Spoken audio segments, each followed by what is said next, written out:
privileged behavior in this country is totally tolerated at the highest levels. They don't find nothing wrong with it whatsoever. Our guy Plies, Florida's own, is hitting us with harsh reality again. Here's the good news.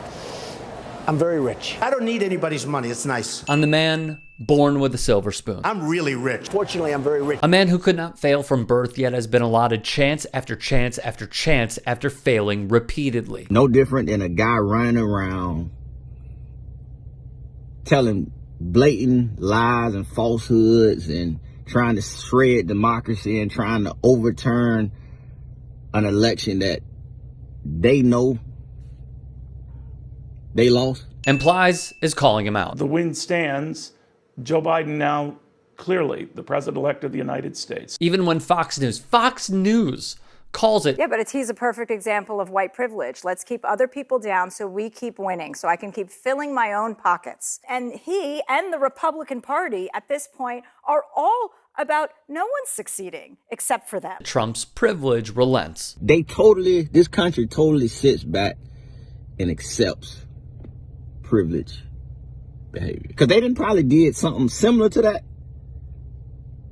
in some part of their life. Like, I don't wear a mask for the same reason I don't wear underwear. Things gotta breathe. Anti-maskers recklessly spreading COVID-19 and not abiding by wearing a piece of cloth while claiming oppression. It's the unprivileged behavior that this country has always deemed to be the problem. Protesters get tear gas, flashbang, hit, violated, hurt, arrested, imprisoned, and much more just for wanting equal rights no matter the color of their skin. You trying to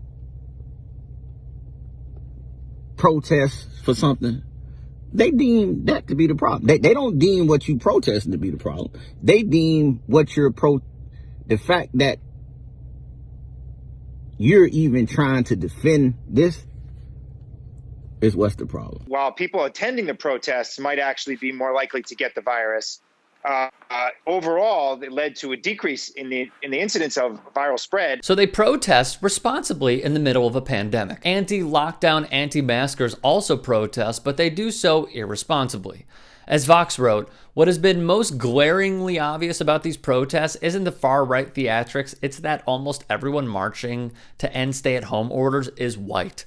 And if they do return to regular life and refuse to distance themselves, their overt disregard will impact the population most vulnerable to the virus, Black people. Because with leaders like Governor Whitmer, we're lost. In Michigan, it feels like we are oppressed. No, you're not oppressed, but Plies is right. It's the privilege, seen here in the form of a Karen, real name Michonne Maddock, a conservative blowhard, seethes through.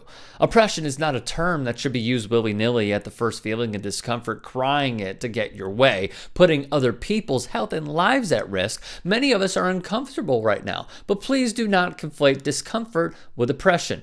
One Trump supporter put it perfectly. Give me liberty or give me COVID-19, they wrote on a sign. These demonstrations have skirted social distancing restrictions and compounded the struggles of the nation's already overwhelmed healthcare system, all with the president's seal of approval. Being white is the default identity in America. Whiteness is our cultural tapestry. It's America's norm, against which all others are measured, and there is a special kind of security that comes along with being the norm. So when you suddenly do not have free reign to go about your business unchecked, it can feel like a massive threat. And in turn, protesters have taken to the streets to fight to keep that security. That feeling of oppression these white protesters have voiced is the residual effect of living in a country that has been shaped to cater to their racial majority status, and consequently, their perceived loss of power and privilege.